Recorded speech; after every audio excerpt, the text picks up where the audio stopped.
Kung minamasama ito ng ibang mga tao, sa Diyos mabuti po ito. Ng banal na kasulatan, sa aklat po ng Mangawit, 133, 1 at 3. Masdan ninyo na pagkabuti at pagkaligaya sa mga magkakapatid na magsitahang magkakasama sa pagkakaisa.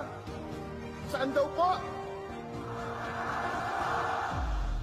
Gayaan niya ng hamog sa Hermon na tumutulo sa mga bundok ng Sion, sapagkat doon pinarating ng Panginoon ang pagpapala sa makatibagay ang buhay na magpakailanman.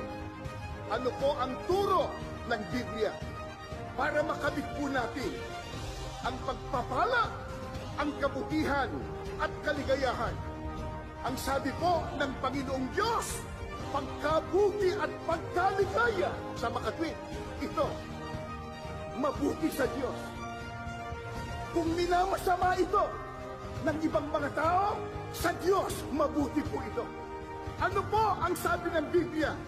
Masdan yung pagkabuti at pagkaligaya sa mga magkakapatid na magsitahang magkakasama sa pagkakaisa.